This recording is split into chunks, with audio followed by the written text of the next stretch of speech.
Welcome back to CryptosRUs. I'm George. We're all George. So, happy Monday. Start of a new week. But today the markets are closed, at least in the U.S.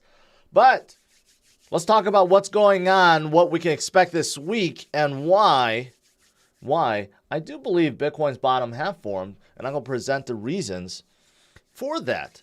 So, good morning, guys. Welcome. Let's take a look at what's going on this morning. Well, you can see Bitcoin is still holding strong. And I've been saying this for the past few days now. Bitcoin has come up quite a lot, right? And for us to just kind of hover here, consolidate for a little bit, that's actually a fantastic thing. The longer we consolidate here, the better it is, right? But Bitcoin is looking like it's itchy to go higher, and can't complain about that either. But Bitcoin is still holding strong right around 21,000. And the entire crypto market cap is around 1 trillion. Pretty close, a little bit under, but really close to 1 trillion. 1 trillion is a magical number if you think about it. It's no longer 1 billion, it's $1 trillion. And that's hard to ignore. That's really hard to ignore. It's massive. I did mention today the markets are closed, right? The U.S. market's closed. Europe doing pretty good today. So overall, I think this week could be good. We have a lot of earnings. Of course, more economic data that's coming out. But we're inching closer and closer to the next FOMC meeting, which I believe could be very good. Everyone's still guessing right now what Powell's going to do. And we still have a couple more weeks of economic data to digest. But the biggest one was, of course, that CPI data reading, which was absolutely fantastic. And we kind of had a fake out right afterwards because the market went down. And I'm like, why is there negativity? That was great. That was a great reading. And then sure enough, we started coming up, right? So we're inching closer and closer to that. But I did want to make note of this headline right here. 1% of the population amass 2/3 of the new wealth. Okay, last year we know a lot of printing, a ton of printing. Okay, so a ton of money thrown out there around the world, and according to this, the richest 1% amass 2/3 of that. This is one of the reasons why. One of the reasons why the elite and the ones pulling the strings hate Bitcoin. Because it's the one thing they can't really control. With everything else, they can. You could argue, through monetary easing or monetary easing or tightening, and through whatever else that they do with rates. There's just a lot that could be controlled, right? There's a lot that can be controlled with how our financial system is right now. But you can't really control Bitcoin. It's just not possible. There's no central bank. There's no government. There's no company. There's no one that can declare, okay, let's just print out some more Bitcoin today. No, it can't happen, right? It's set by code, and that code is verified by tens of thousands of miners around the world. So if you think about it, Bitcoin is the easiest way and the surest way to break out of the current mold and to accumulate some of this wealth that the elite keeps accumulating. Think about it, right? How many people became millionaires or billionaires or just achieved financial freedom through Bitcoin? Otherwise, what else is there? Well, of course, there is other things, but through just simply holding, DCAing, so many have achieved financial freedom and so many became multimillionaires or even billionaires just by holding and DCAing Bitcoin. It's that simple. You break out of the mold, right? And that is why I continue to hold and continue to educate and teach about the best and hardest and most secure asset we have today. All right. So now moving on past this, let's talk about some of the things that I believe shows that Bitcoin has hit a bottom and now we are recovering. First of all, I haven't checked this for a while. The fear and greed index. We have been in fear for so long, it was almost pointless to check this because we were just in fear or extreme fear for many, many, many months. And this is the first time, you can see right here, right? First time since August of 2022. Okay, so we had a little bump in August in 2022, but not, not that any of us remember that anymore. It's been so long. But this is the first time since August of 2022, where the fear and greed index actually came above fear level. We're actually in neutral. Well, we were in neutral. Yesterday we were in neutral. Now we're back in fear. So, but it was the first time in many, many months that we actually broke through the fear. So this is good. Why is this good? Well, because less people are fearful and more people are hopeful. So that means money will probably be flowing in. There's billions of stable coins, and I'm sure outside of stable coins, there's billions of cash just sitting on the sidelines. People are waiting and waiting and waiting. A lot of people are waiting for confirmation, right? A lot of people don't buy at absolute bottom or near bottom or DCA. They wait for confirmation, right? And this is certainly one of them, that we're getting out of the fear level. We're breaking through some of these resistances. We're forming new patterns, right? Or we're in patterns that show that we're about to go up. So these are confirmation that a lot of people are waiting for, right? So this is number one. We're getting out of the fear level, and that's good. That's good. Another one that's more of like a macro thing, and that is the DXY. The DXY, which I've talked about a lot during our downfall in 2022, the DXY is measuring the strength of the dollar, which has been going up and up and up and up and up in 2022. But finally, now that we're in 2023, it's starting to come down, okay? Because inflation across the world is starting to come down. When there's high inflation, all countries flock towards the dollar. The dollar is the strongest. That's why DXY skyrockets. DXY is pegged against the euro, the yen, the pound, the franc, and one other one, the Canadian dollar. And whenever there's high inflation, everyone thinks the dollar is the strongest. So they buy dollars, which is why DXY goes up, right? That's simplifying it, but there's pretty much the gist of it. But now that inflation around the world is starting to creep down, especially in the US, but you're seeing it across Europe, the Eurozone, and UK, and everywhere else. And Japan is becoming more serious about fighting their rates now, finally.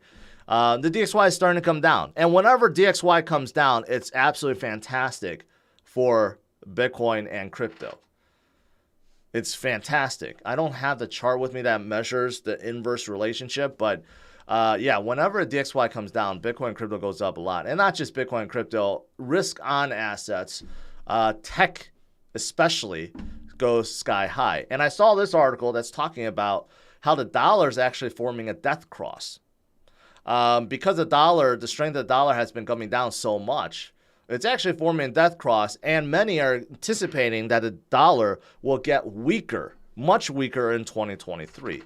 And if that's the case, well, that's fantastic, of course, for Bitcoin and crypto. So that's something else that's happening right now. And we've been seeing that since about November of last year. So it's been a couple of months, but it's a pretty drastic drop from where we used to be. And it was around 113, 114, now down to about 102. But if you look at pre-2022 levels, DXY was below like 90s, right? Can it certainly get back there? Yes.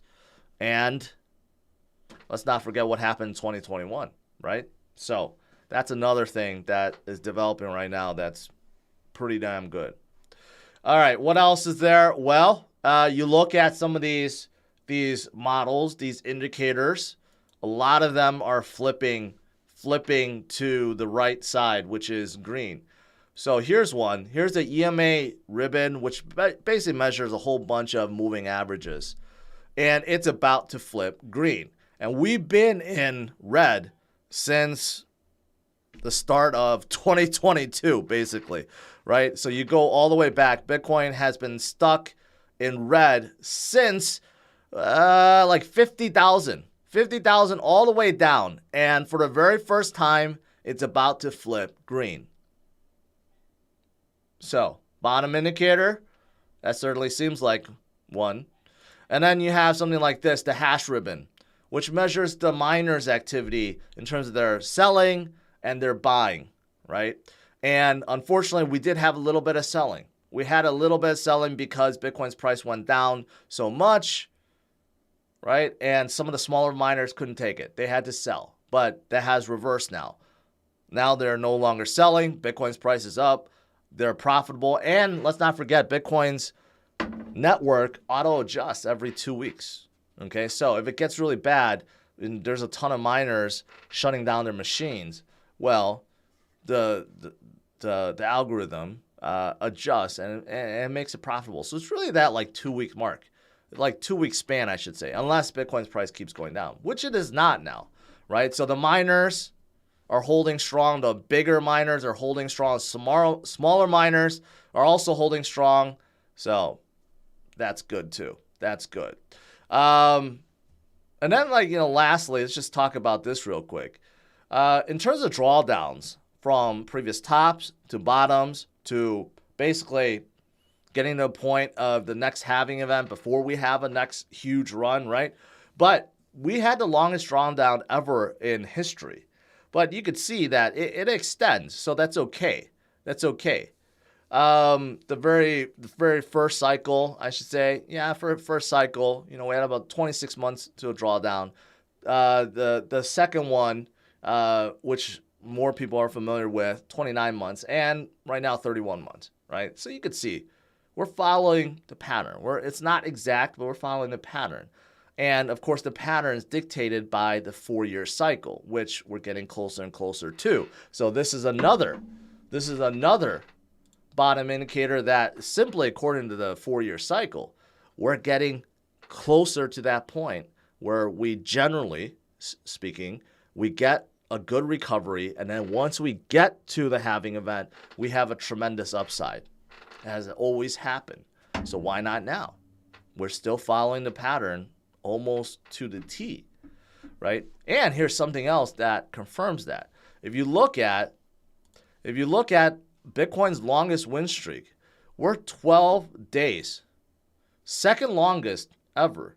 And why is this? Because normally when you have a really long drawdown, when you're really oversold, of course the bounce becomes much harder, right? So we're actually 12 days in. If today we go up a little bit more, it will be 13 days. You know what? We might even surpass the 15 days of 2013. But you could see in 2020, 2017, we had good bounce weeks, about 10 days, like one and a half weeks of wins. We're above that. We may be 2 straight weeks, and it's been a fantastic 2 weeks, and it could definitely continue. Again, I do think this also shows that we are coming up from bottom, and we have been oversold, and now we get a little FOMO. People are less fearful putting money in. I mean, you add it all together, I don't think it's one thing. It's all these things combined. All right. So those are reasons why I think Bitcoin's bottom have formed. What can change this? Can anything change it? Well, if we have some other major disaster, because Bitcoin has wiped out its FTX phase, okay? Meaning that whatever FTX did to the market right here, you could see, it pretty much, I would call it a V-shaped bottom, but a V-shaped recovery, but not really. It's more like a W, a little bit of like a W-shaped recovery. But this is when FTX happened, and now we are right back to that, right? So Bitcoin wiped that out. So the only thing that could stop this is if we have some other kind of FTX moment or some other disastrous thing. I just don't think we're going to get back to our low of 15,000, right? So just to throw that out there, I don't anticipate we're going to see anything bad, but who knows? You know what they say, should happen sometimes. All right, now moving on. What else is there? CZ is helping recover some of the hacked funds from Harmony. A lot of people have asked me, what do you feel about Harmony? Are you still bullish? My answer is no. I've become neutral ever since this hack happened and also DeFi Kingdoms left. But it does seem like those hackers are getting desperate, still trying to cash out of those stolen funds. And CZ actually told Huobi to stop it. So they actually froze about 124 Bitcoin that they try to cash out, right? So CZ does say that, according to this thread, that he and other security teams, well, Binance Security, not him himself, but Binance Security and other exchange security, they talk. So they kind of, help each other to stop this kind of thing. Although he says not every exchange are collaborative. Hopefully those are like the smaller ones and not the bigger ones. So that's pretty good. I'm pretty sure it's going to be returned to Harmony. And the more they return, the better it is for the project. So good stuff. And also they're going to allow institutional investors to keep collateral in Binance custody. I didn't even know Binance had their own custody. I knew that Gemini and Coinbase did, but Binance also has custody. So now they're allowing institutional investors to keep collateral in Binance custody and off the exchanges. I guess that's good. And then a few other things. I did see this. This is a head scratcher. Anthony Scaramucci, because his involvement with FTX, I mean, it's not a good look. Obviously, anyone tied with FTX before, feeling the pain of that connection. But anyways, FTX did buy a portion of Skybridge, and he's trying to buy that back. But now he's backing one of FTX's ex-presidents, Brett Harrison. Now, Brett Harrison left FTX.US before it all went under. So many people feel like he had nothing to do with whatever's going on, right? And he's trying to, raise funds for some other venture. And the Mooch actually gave him some money. We don't know how much, but there's definitely something there, right? So it's a little head scratcher why Anthony Scaramucci wants this kind of heat right now, trying to back an ex-FTX president, right? Doesn't make a whole lot of sense. Unless he's 100% certain this is a good play and Brett Harrison had nothing to do whatsoever with anything within FTX. I guess we'll see. All right. Lastly, just out of the blue, I have relatives in Taiwan. My aunt was watching the news, and then she came across this. I mean, it was broadcasted live, but then here's a clip on YouTube. But this, they're talking about whatever. They were talking about gold. They were talking about stocks, and then they started talking about Bitcoin. And then all of a sudden, they showed my face on there. So I don't know if you guys understand Chinese, but I'll just play it real quick. $10,000,000创 FTX 破产后新高，带领加密货币总市值回到1兆美元。 Recovering up in a good way, but there's a lot of, again, models and indicators and on-chain metrics that show that, yeah, it's definitely recovering from its bottom. Here's one. 市场看好联准会。 Just to throw that out there, pretty amazing. Never thought that I would be shown on a Taiwanese news channel. And they probably never thought that I would notice, but somehow I did. So it's pretty good overall. All right, that's pretty much it. Let's do some Q&A.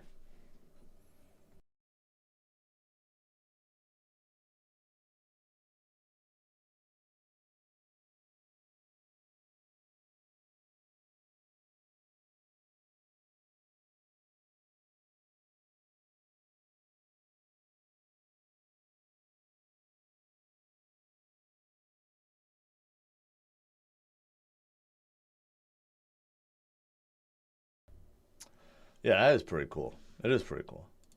When is the next Fortnite stream?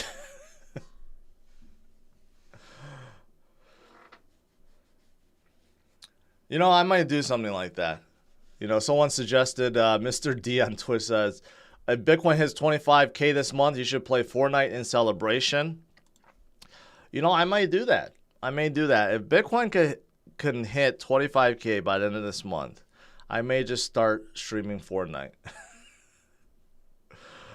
My kids will love that. All right, scrolling up here on YouTube. Let's see if I missed anything. What about Mt. Gox in March? No, it's got pushed back to September. I announced that already. They keep delaying it, which is good. Let's see here.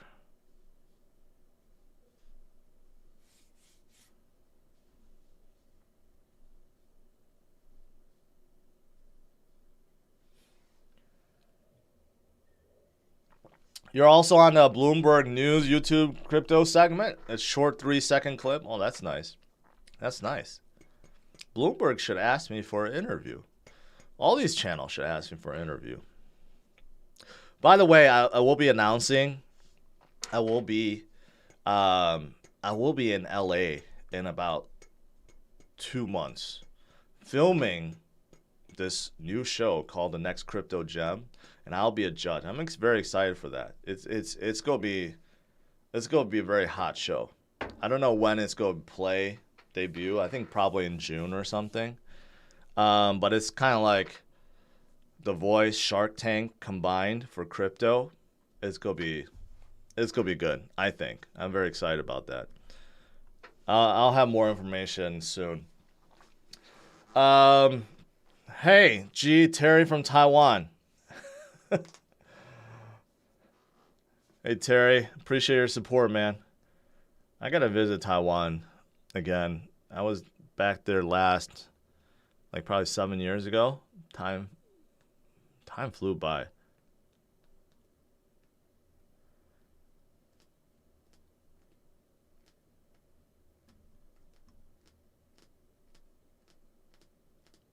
What's your favorite L2 or the one you're layering the most? Right now, it has to be Polygon. I know Polygon isn't a small cap anymore, or a mid cap is a big cap, but I see what they're doing right now, their progress, and the brands that's coming aboard.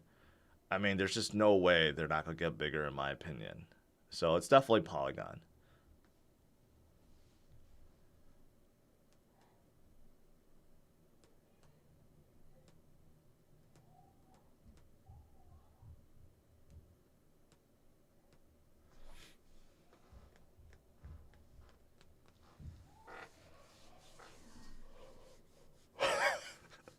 I'm not a megastar in Taiwan. If I spoke better Mandarin, I think I could be, but I don't speak very well.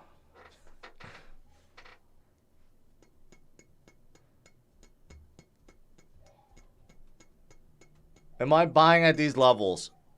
Not so much recently, but before, when we were lower, yes, I was definitely buying a lot more. I want to see,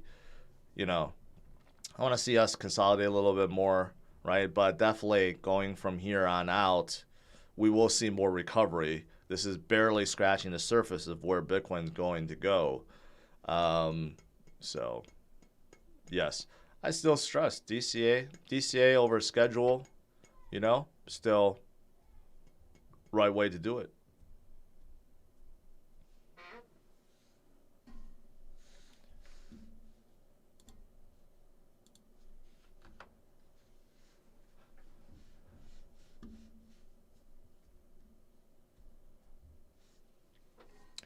Jen, that's kind of what the stream is all about. So I would say yes. Matthew, thank you, my man. Appreciate it. No, I won't be singing the show. I'm not going to attempt to be singing.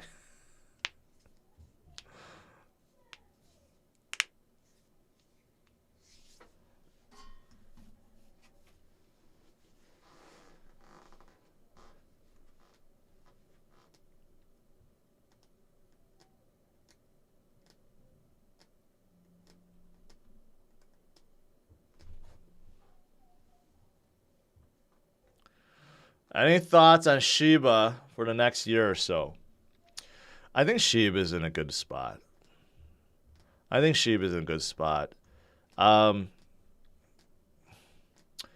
You know, I've said this before. I've always liked SHIB more. Not always. I take that back. When SHIB first came out, I did not believe in it at all because I thought there's just no way something this hyped up, this pumped up could survive. But they did. But then my mind changed later when they started introducing their roadmap and new things that they want to integrate. Like Shibarium, which is layer 2, that's around the corner. Also their metaverse play. They came out the DEX first, they came out the NFTs, right? So even though they're fun meme coins, they're trying to break away from that mold and become a serious L1 or L2. So that's why I think the future is bright. If they can continue to execute on that, and they also have burning as well, they can continue to burn and execute and scale and get more dApps and get more people involved. There's an enormous amount of people, newcomers in this space. If you ask them what they hold, they'll say SHIB. They don't actually hold Doge, they hold SHIB. You know, SHIB has brought a lot of newcomers in this space, and some of them stayed. A lot left, but some of them have stayed. So I actually think SHIB has a bright future.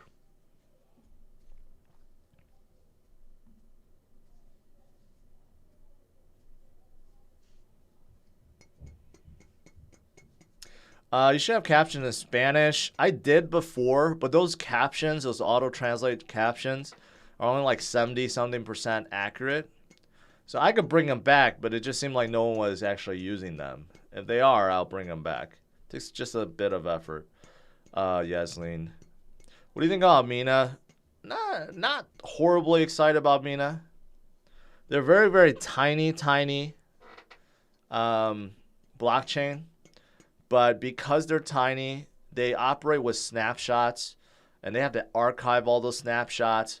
So to look at past events takes some time.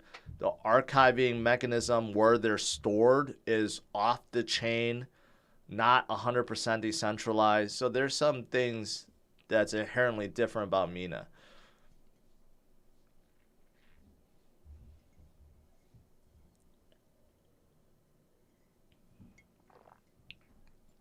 I think Near is okay. Near is kind of like a mini Solana without the ties to FTX. Although I think,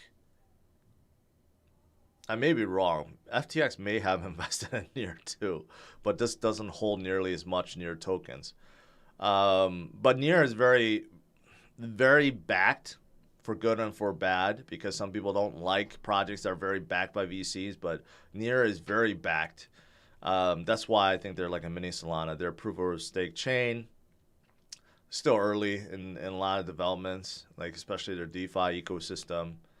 And they get to they tend to pump up and down quite a lot. So I think they're promising.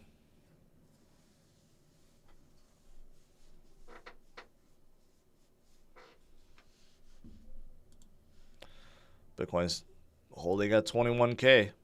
That's fantastic.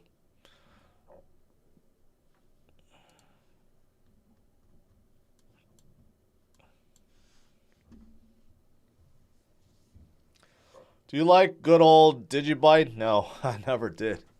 I never liked Digibyte. I just don't see the appeal. And then their supposed non-leader, Jared Tate, I think. Jared Tate, I think, not Jared. Not one of the Tate bros, but he left, and then he came back, and then he's like, I'm not the leader, but it's obvious he is because he's like the spokesperson.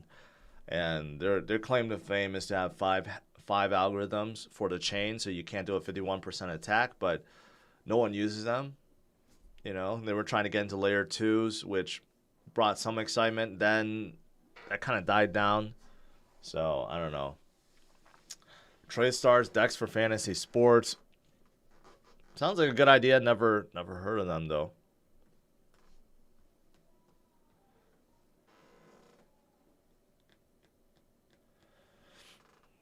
He said, what do you think about the graph? Seems very useful as tech. It is very useful in the crypto space, but it's not 100% necessary. But most of the new projects, if they want to offer APIs, they would utilize the graph and use their framework. And it's like a legit framework that a lot of tech companies use, including Facebook. So it's very useful, but it's not 100% necessary and not nearly as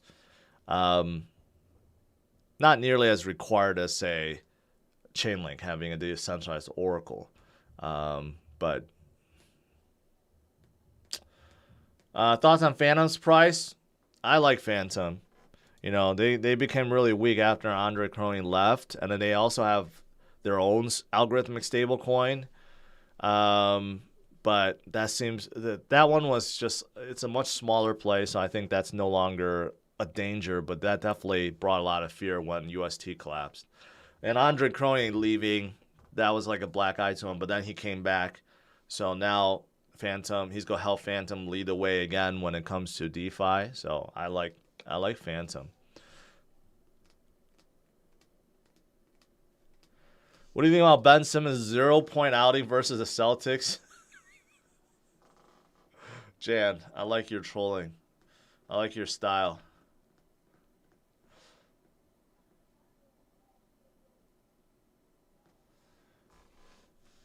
Cold wallets for iPhones.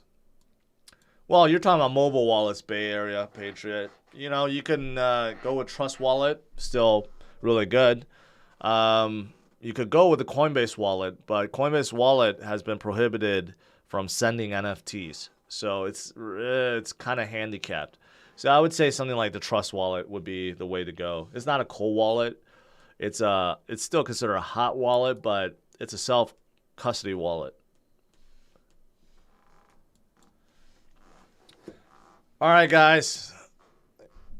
To conclude, you know what? Bitcoin holding at 21,000, fantastic. If even we hold for another week, 2 weeks, month, no complaints here. I think this is good. Consolidation is good. But today I presented some reasons why I think the bottom has formed and why we are now officially in recovery mode. All right, guys. Johnny, does have to...